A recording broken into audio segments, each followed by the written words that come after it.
Muy buenas noches con todas y todos.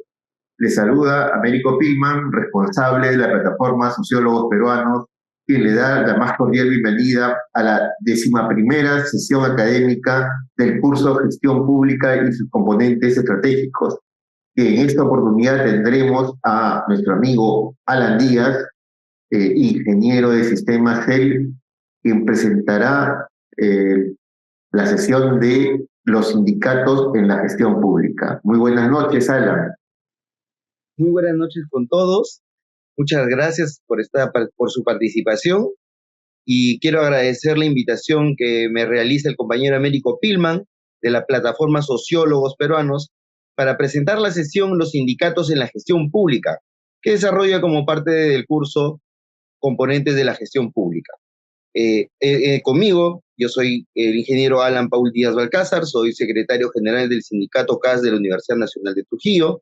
También soy el secretario general de la Federación Nacional de Trabajadores CAS, una federación que se ha creado recientemente el año pasado y que tiene como finalidad aunar los esfuerzos de los trabajadores CAS en aras de lo que es lograr mejores condiciones económicas y otras más. Y también soy delegado del movimiento de la Coordinadora Nacional de Trabajadores CAS, un grupo que desde el 2016 viene trabajando en forma consensuada con todos los sectores, con todos los niveles del sector público, en favor de la clase trabajadora, de los más de 360.000 trabajadores CAS. Espero que lo que vayamos a desarrollar en el curso sea de su agrado y que pueda cubrir las expectativas y aquellas intenciones que tenemos como parte de este curso Componentes de la Gestión Pública. Muchas gracias. Gracias, Alan. Y antes de darte el pase para que hagas la presentación de tu exposición, de los contenidos que has traído, vamos a presentar un breve resumen de tu hoja de vida.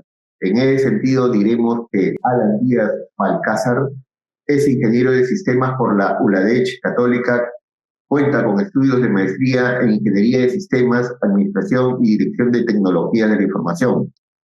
Tiene más de 18 años de experiencia profesional asumiendo funciones de administrador en la Facultad de Enfermería de la Universidad Nacional de Trujillo. Es técnico responsable de la unidad de cómputo de la Escuela Académica Profesional de Física de la Universidad Nacional de Trujillo, asimismo en Serpos, empresas de productos de limpieza y otros como RAS, EIRL, El Protector, etc. Desde el año 2021 a la actualidad es asesor en negociación colectiva sindical, secretario general del Sindicato de Trabajadores CAS de la Universidad Nacional de Trujillo y miembro del Movimiento Nacional CAS Nunca Más, conferencista en múltiples eventos sobre temas de informática y temas relacionados a la sindicalización. Ahora sí, Alan, adelante con tu presentación. Bien. Entonces damos inicio a nuestro tema, los sindicatos en la gestión pública. Continuando con el tema, quería mostrar como primera impresión esta imagen. Es una frase de Montesquieu: cualquier injusticia contra una sola persona representa una amenaza hacia todas las demás. Ese es uno de los principios que probablemente sea una base fundamental para el sindicalismo y para la lucha de las masas. Vamos viendo qué es libertad sindical. El derecho de sindicalización y de constitución de sindicatos y organizaciones de empleadores y de trabajadores es el requisito necesario para la solidez de la negociación colectiva y del diálogo social. También esto está consagrado en la Constitución de la OIT, la Organización Internacional del Trabajo, desde 1919. Está en la Declaración de Filadelfia de la OIT, también en 1944, y en la Declaración de la OIT relativa a los principios y derechos fundamentales del trabajo en 1998. También se trata también de un derecho proclamado en la Declaración Universal de los Derechos Humanos en 1984. El artículo 2, precisamente, del convenio de la Organización Internacional del Trabajo, del convenio número 875, señala que los trabajadores y los empleadores, sin ninguna distinción y sin autorización previa, tienen el derecho de constituir las organizaciones que estimen convenientes, así como el de afiliarse a estas organizaciones. Entonces, el Perú pertenece es parte de este convenio 875 de la OIT y por tanto tiene que respetar este artículo 2 que así lo decide. En el ámbito nacional, la Constitución Política en el artículo 28 reconoce los derechos también a la sindicalización, la negociación colectiva y la huelga. Y dice, el Estado reconoce los derechos de sindicación, negociación colectiva y huelga. Cautela su ejercicio democrático. 1. Garantiza la libertad sindical. Esto por parte del Ejecutivo seguramente tiene que tener una preponderancia determinante y por tanto tiene que ser acatado. Igualmente en el nivel legislativo, el texto único ordenado de la Ley de Relaciones Colectivas, el Decreto Supremo número 10 también lo reconocen, y también el artículo 40 de la Ley del Servicio Civil, la Ley 30057 indica: los derechos colectivos de los servidores civiles son los previstos en el convenio 151 de la OIT y en los artículos de la función pública establecidas en la Constitución Política del Perú. Y acá también nos indica que no están comprendidos los funcionarios públicos, directivos públicos, ni los servidores de confianza. Se aplica supletoriamente lo establecido en el texto único ordenado de la Ley de Relaciones Colectivas del Trabajo, aprobado mediante Decreto Supremo 010-2003 TR, en lo que no se oponga a lo establecido en la presente ley. Entonces vemos que también el derecho nacional también está amparando y contemplando lo que es la libertad sindical, inclusive va un poco más allá y habla de la negociación colectiva. ¿Quiénes están excluidos de la libertad sindical? Bueno, ya más o menos lo habíamos mencionado, pero también la Constitución Política nos da algunos artículos para tener en cuenta. Y tales como, por ejemplo, el artículo 42, que menciona que están excluidos de la libertad sindical los miembros de las Fuerzas Armadas y de la Policía Nacional. Y el artículo 53 también nos indica que de igual forma los jueces y los fiscales. También el artículo 42 menciona a los miembros de la administración pública con poder de decisión o que desempeñen cargos de confianza o de dirección. Quienes también están excluidos de la libertad sindical y que seguramente conocemos son los locadores de servicio. Ellos no pueden afiliarse a ninguna organización sindical ni tampoco percibir los beneficios que se pacten de un gremio con una entidad. Esto porque no están sujetos a un régimen laboral determinado y por en tanto no les corresponde ningún beneficio regulado para los otros regímenes generales, ¿no? Tampoco pueden afiliarse a ninguna organización sindical, tampoco pueden percibir los beneficios que se negocien a partir de tal es así que en el sector público solamente quienes tienen el derecho a la libertad sindical, siendo un derecho exclusivo en el sector público, son los trabajadores del Decreto Legislativo 276, 728, 1057 CAS, los 30057 del Servicio Civil y aquellos regímenes especiales.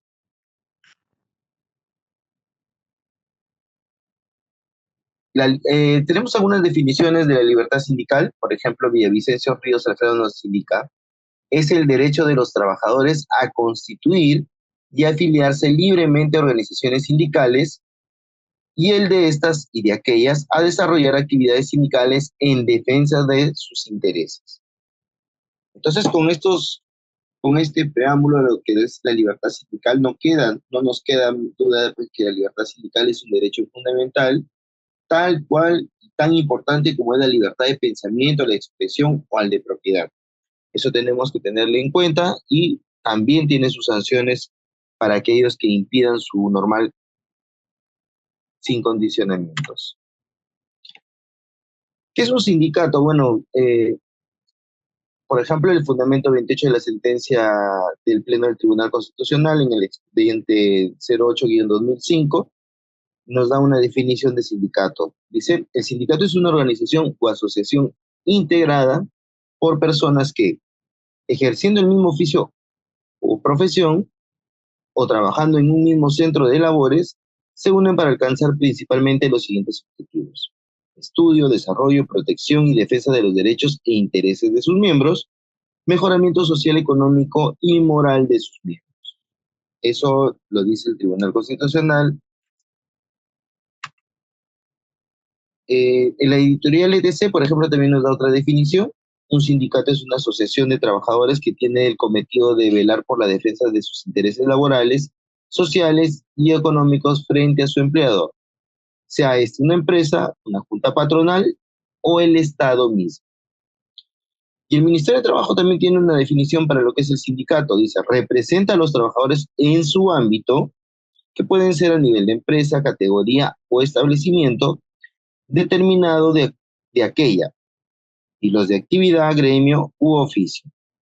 Asimismo, los sindicatos que afilian a la mayoría de trabajadores de su ámbito representan también a los trabajadores no afiliados de dicho ámbito. Es decir, si un sindicato, si una entidad de un régimen, hay un régimen 276 y supongamos 728, y hay más trabajadores 276, por tanto hay un sindicato mayoritario 276, y hay trabajadores de este régimen que no están afiliados a ese sindicato. A pesar de ello, que no estén afiliados, todo lo que negocie, todo lo que logre el sindicato mayoritario, también es de beneficio para los trabajadores no afiliados. La ley 31.788,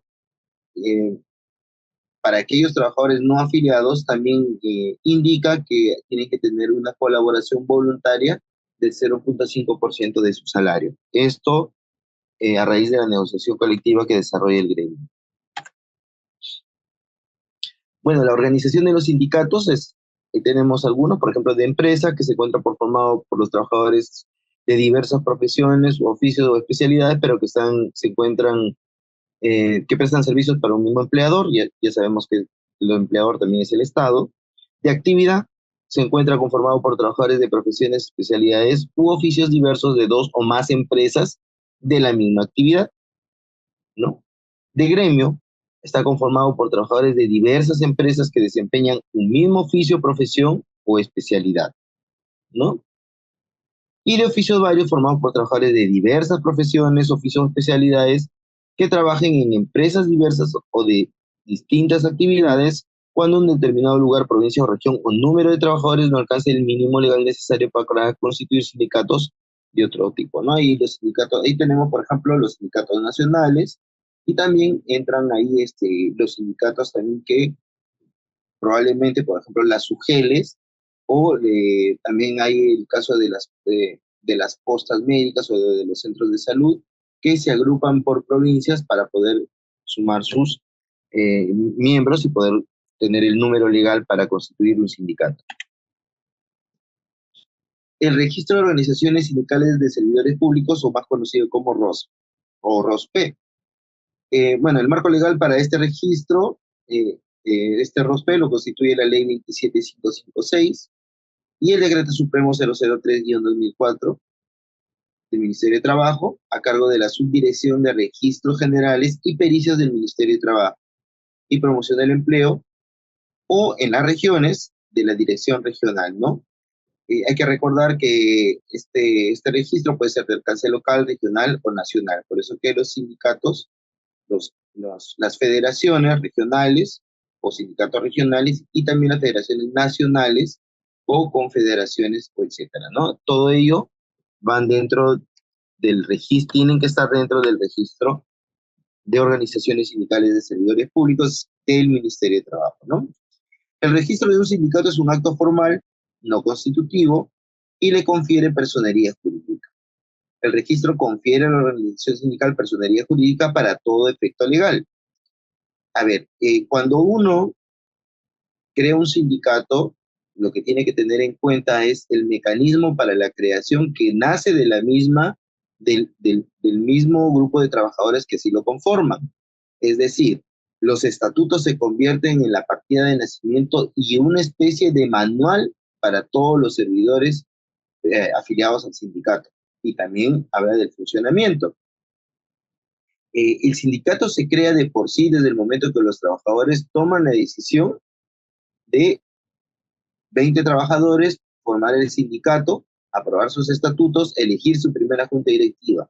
Lo demás es un mero trámite, pero ese mero trámite también está sujeto a algunas condiciones que se tienen que cumplir. Y es ahí donde tenemos la inscripción. Para su inscripción, las organizaciones sindicales de servidores públicos presentarán ante el ROS los siguientes documentos. Y la solicitud en forma de declaración jurada, ese es un formato que se tiene, es una solicitud también que ustedes la pueden hacer. La copia legalizada del acto de la Asamblea de Constitución con indicación del número de trabajadores asistentes, la nómina de la Junta Directiva elegida, la copia de su estatuto aprobado en la referida Asamblea de Constitución. La primera es una Asamblea de Constitución, hay que recordar, y la nómina completa de sus afiliados debidamente identificados. También, bueno, esta es una actualización, pero en época normal antes del COVID, también es necesario que se adjunte la nómina de la Junta Directiva con los cargos correspondientes y en algunos casos también te solicitaban el libro de actas. Hoy, porque el trámite inclusive puede ser virtual, estos son los requisitos básicos para un trámite de un sindicato o también de una federación o una confederación, las cuales se pueden hacer en forma virtual o también se pueden apersonar de manera física. Acá es lo que más o menos les decía, ¿no? El registro es un acto meramente formal que se efectúa de manera automática a la sola presentación de los documentos respectivos. En el caso de no acreditarse el cumplimiento de los requisitos exigidos, el registrador requerirá, dentro de los 3 días siguientes a la presentación de la solicitud, a la organización peticionaria para que en un plazo de 10 días subsane los defectos observados transcurridos. Transcurrido este plazo de subsistir el incumplimiento, la inscripción será denegada y la documentación presentada se encuentra sujeta a la fiscalización posterior. Esto lo dice el Decreto Supremo 03 en su artículo 2. Bueno, y el sindicato, pues ahí tenemos algunas generalidades, ¿no? Como es la afiliación libre y voluntaria, nadie puede condicionar, no puede condicionarse al empleo de un trabajador a la afiliación o desafiliación, tampoco obligándosele a formar parte de un sindicato, ni tampoco impedírselo hacerlo, ¿no? Eso, la afiliación es libre y voluntaria. La abstención del Estado y los empleadores, ¿no? El Estado y los empleadores deben abstenerse de toda clase de coacción, restricción o menoscabo en cualquier forma al derecho de los trabajadores a sindicalizarse, ¿no? Entonces, esto de acá hay que tenerlo en cuenta, también se encuentra normado.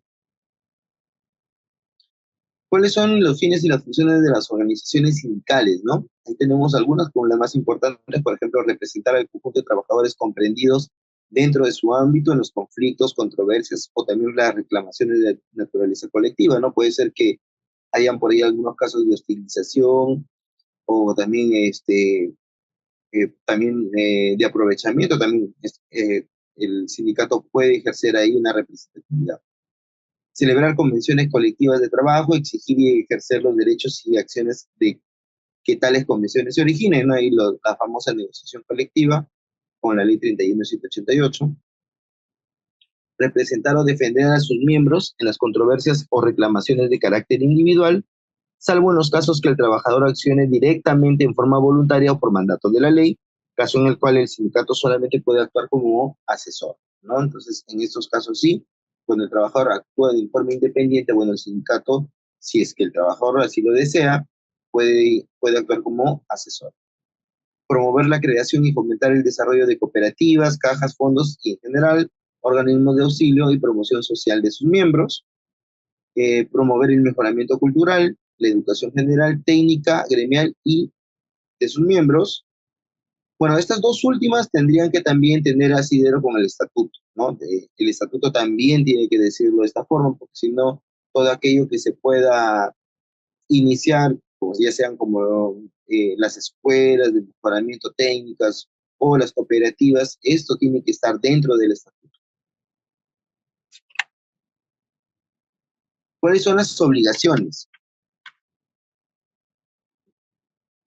A ver, las obligaciones tenemos observar estrictamente sus normas institucionales con sujeción a las leyes y normas que las regulan, llevar el libro de actas, registro de afiliación y de contabilidad, los mismos que deberán ser sellados por la autoridad de trabajo, en el área de registros generales, asentar el libro de actas, las correspondientes asambleas y sesiones de la Junta Directiva, así como los acuerdos referentes a las mismas y demás decisiones de interés general, comunicar a la autoridad de trabajo la reforma de los estatutos, acompañando la copia auténtica del nuevo texto y también aquella al empleador, así como las modificaciones en la nómina de la Junta Directiva dentro de los 5 días hábiles. Así lo dice la norma. Otorgar a sus dirigentes la credencial que los acrediten como dirigentes. ¿Cuáles son los impedimentos? Dedicarse institucionalmente de manera exclusiva a los asuntos de política partidaria sin menoscabo de las libertades que la Constitución Política y los convenios internacionales ratificados por el Perú les reconocen. Esto no quiere decir que pueda ser parte de un colectivo político, ¿no? Eso no significa, pero lo que tiene que prevalecer ahí es lo que dicen los estatutos y no tiene que haber una política que lleve a los trabajadores a uno o determinado partido, ¿no? Esto tiene que ser de libre afiliación. Tampoco pueden coaccionar directa o indirectamente a los trabajadores a ingresar o retirarse del sindicato, salvo los casos de expulsión por causales previstas en el mismo estatuto y debidamente comprobadas. Tampoco pueden aplicar fondos o bienes sociales a fines diversos de los que constituye el objeto de la organización sindical, o que no hayan sido debidamente autorizados en forma prevista por la ley o por el estatuto. Tampoco pueden distribuir directa o indirectamente renta o bienes de patrimonio sindical, y tampoco pueden realizar o estimular actividades contrarias a la ley o al orden público. ¿Qué es el fuero sindical? Bueno, el fuero sindical garantiza a determinados trabajadores, a los dirigentes, a no ser despedidos ni trasladados a otros establecimientos de la misma empresa sin justa causa debidamente demostrada o sin su aceptación. Los miembros de los sindicatos en formación desde la presentación de la solicitud de registro y hasta los 3 meses después. Bueno, estos son quienes tienen el fuero sindical o a quienes alcanza el fuero sindical. También a los miembros de la Junta Directiva de los sindicatos, federaciones y confederaciones, así como a los delegados de las secciones sindicales. En el marco de la negociación colectiva también se puede ampliar el fuero sindical a otros miembros. Bueno, el estatuto también señala quienes tienen la protección de este fuero sindical. El artículo 15 y lo que representan el artículo 47, bueno, este es con respecto a la norma de negociaciones colectivas. Puede ser que también se tengan delegados sindicales, también son de alcance, a quienes también a los candidatos a dirigentes o delegados 30 días calendarios antes de la realización del proceso electoral y 30 días calendarios después de concluido este. Y también a los miembros de la comisión negociadora de un pliego petitorio hasta 3 meses después de concluir el procedimiento respectivo. A todos ellos alcanza el fuero sindical que te garantiza de alguna forma, aunque a veces no se dé esto en la práctica, a los trabajadores a no ser despedidos por su afiliación sindical. Bueno, con respecto a las organizaciones sindicales, algunas preguntas frecuentes que me han hecho llegar o que siempre me han hecho llegar es: ¿puede delegarse o transferirse la calidad de miembro de un sindicato? Es decir, yo como trabajador, pues si sabes que hoy me dejo de afiliar, pero él va a ser mi afiliado para que todos mis beneficios vayan para él. No, esto es inherente a cada trabajador, a cada persona. ¿Cuál es el número de trabajadores que se requiere para constituir o para que subsista un sindicato? Por lo menos deben ser 20 trabajadores si es un sindicato de empresa y 50 tratándose de sindicatos de otra naturaleza. De una misma institución, 20. Si son de diferentes entidades, ya hemos visto que pueden ser por gremio, pueden ser de diferente tipo, entonces tienen que ser con 50 comunes. ¿Qué ocurre en los casos de que algunas empresas no alcancen el número de trabajadores exigidos en la norma para constituir un sindicato? Y ahí también pueden entrar los compañeros a negociar. Por ejemplo, pueden elegir a 2 delegados que representen ante su empleador y ante la autoridad de trabajo. Se tiene que comunicar a la autoridad de trabajo la elección de los delegados dentro de los 5 días hábiles siguientes a la elección, ¿no? Entonces, ¿qué pueden hacer estos delegados? También pueden presentar un convenio colectivo por los trabajadores de esa entidad, lo pueden hacer, ¿no? Puede ser que haya un lugar donde hayan solamente 8 o 10 trabajadores, pueden elegir a sus delegados y en una asamblea pueden presentar su pliego petitorio. Los sindicatos y la gestión pública, bueno, las organizaciones de trabajadores públicos pueden y deben cumplir dos funciones, ¿no? Asumir la labor de contrastar el enorme influjo regulador del Estado empleador, constituyéndose en el canal de expresión de la voz colectiva de los trabajadores, ¿no? Esto seguramente para poder llevar alguna, no solamente los pedidos, sino también proponer lo que el sentir de los mismos trabajadores, ¿no? Y dos, actuar como auténticos agentes de democratización estatal y social, contribuyendo a la realización del principio de eficacia de la actuación administrativa. Es decir, contribuir para que la entidad cumpla con sus objetivos institucionales con respecto a la gestión y la calidad. El despliegue de una labor de fiscalización de la gestión pública puede contribuir tanto a la eficiencia de la organización administrativa como a la revalorización de la condición del trabajador público como consumidor y destinatario de los servicios públicos estatales, revitalizando de este modo su posición jurídica de trabajador ciudadano. No solo tenemos que pensar que nosotros somos trabajadores y por ende sindicalistas, sino que también en algún momento nos volvemos también ciudadanos y tenemos que pensar como tal. Es decir, yo como sindicalista, ¿cómo contribuyo para que mi entidad también pueda brindar un servicio de calidad, en el sentido de que yo me pongo del otro lado y es cómo me gustaría que me atiendan, cómo me gustaría que me traten, cómo me gustaría que sea el comportamiento del servidor público cuando me toque a mí estar del otro lado? Bueno, las organizaciones sindicales fuertes y consolidadas contribuyen a través del diálogo y a la participación social a una mejor distribución de la riqueza y ampliación de las oportunidades, esto con el objeto de eliminar o reducir las desigualdades y la exclusión social, objetivos que pueden alcanzarse mediante la aplicación de políticas públicas como mecanismo democrático. Las organizaciones sindicales tienen y deben tener una participación y un diálogo constante, no solamente con el empleador, sino también tenemos que hacer un trabajo social.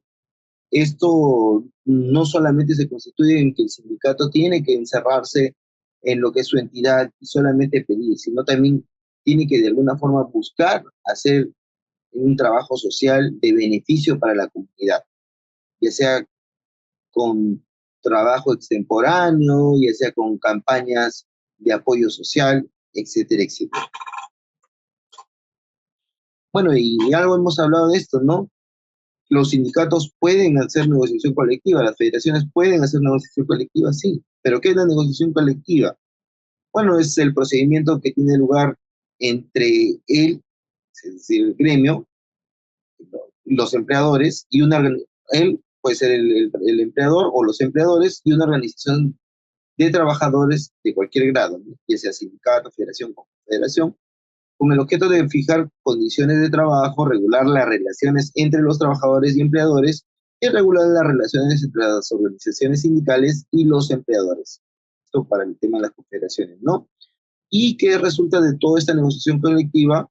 Pues esto es el convenio colectivo. El convenio colectivo es un documento formal que lo que hace es justamente determinar ahí lo tratado, lo convenido entre el empleador y el sindicato. ¿Y esto qué regula? Pues regula las relaciones, regulan nuevos beneficios, nuevas condiciones de trabajo. Cuando hablamos de beneficios, inclusive hablamos de beneficios, nuevos bonos, inclusive el incremento remunerativo.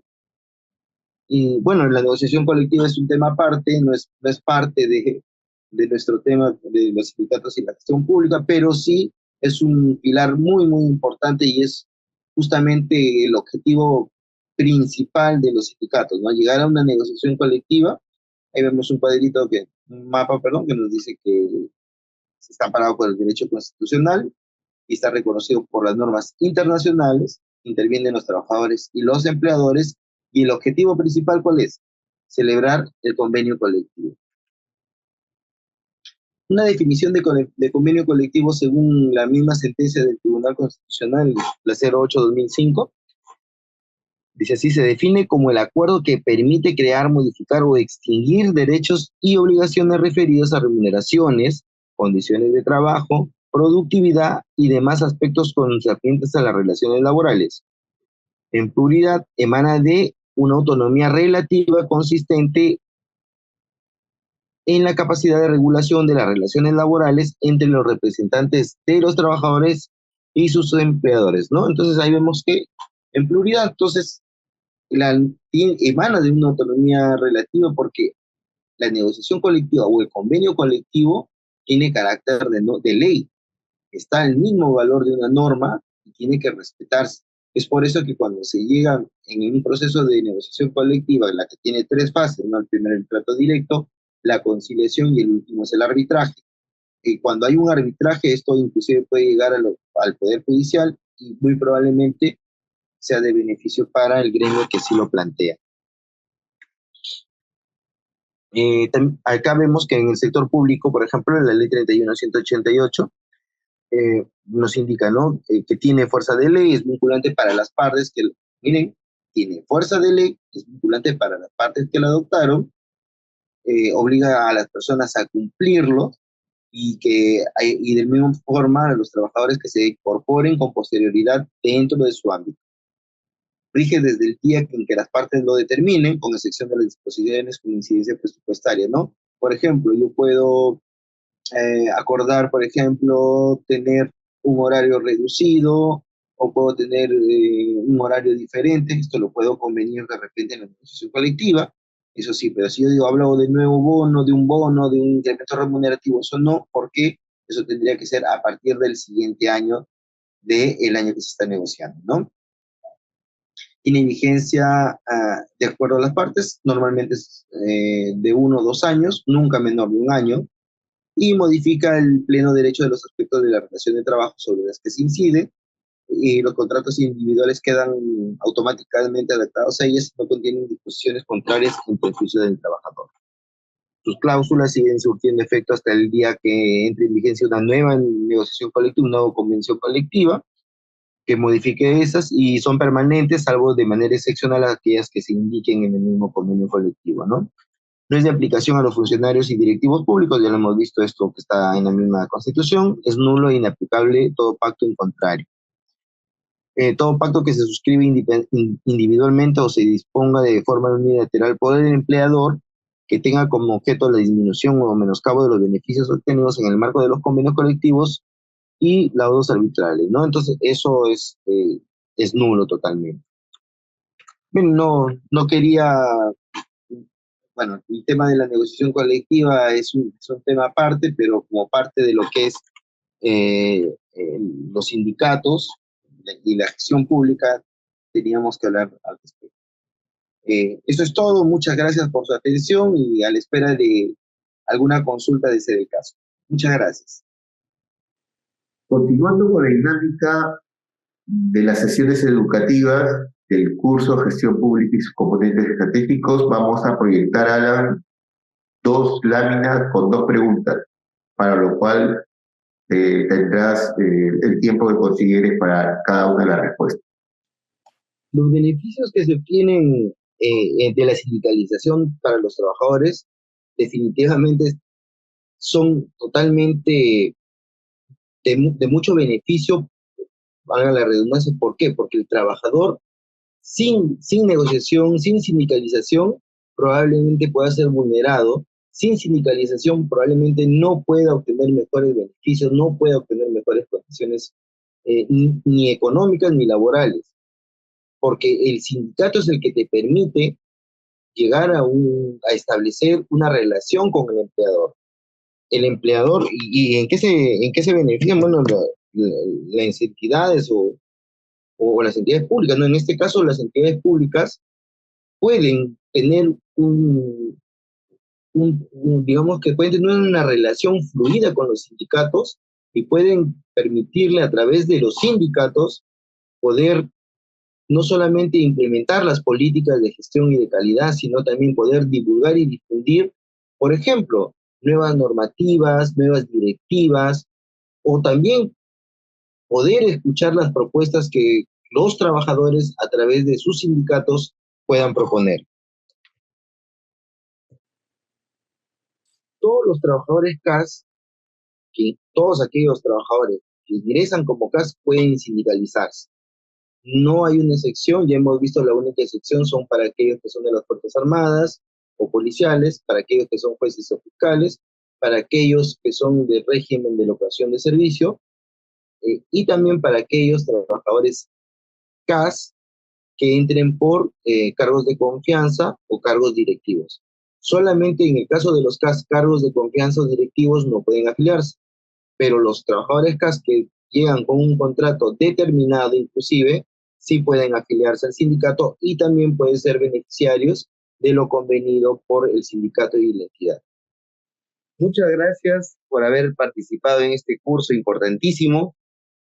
Agradecer realmente nuevamente a Américo Pilman, de la plataforma Sociólogos Peruanos, quien me ha permitido con este curso Los sindicatos en la gestión pública, parte del curso Componentes en la gestión pública, desarrollar temas de interés.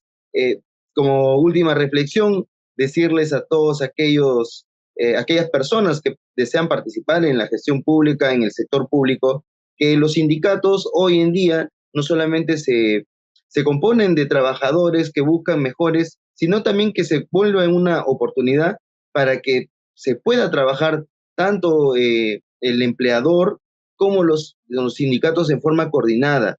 Hoy en día la sindicalización lo que hace no busca confrontar a la autoridad ni a los jefes. Lo que busca es, a través de un diálogo consensuado, a través de experiencias y posiciones técnicas, también proponer algunas alternativas de solución, seguramente algunos conflictos, pero también lograr los beneficios, lograr el bien común de los trabajadores. No se debe tener miedo a los sindicatos, todo lo contrario, hoy es un nuevo universo para que a través de la negociación colectiva, a través de los sindicatos, los trabajadores y las entidades puedan reforzar las relaciones y además de ello, juntos conseguir mejoras no solamente para los trabajadores, sino también para la entidad. Un saludo cordial nuevamente a la plataforma Sociólogos Peruanos por permitirme la participación en este curso, Componentes de la Gestión Pública. Muchas gracias. Muchas gracias, Alan, por tu participación y bueno, de esta manera señalar que estamos concluyendo la 11ª sesión académica del curso Gestión Pública y sus componentes estratégicos, y esta vez hemos tenido la participación de Alan Díaz, quien nos ha contado sobre los procesos de sindicalización actual en la gestión pública. Con nosotros hasta la siguiente sesión. Muy buenas noches.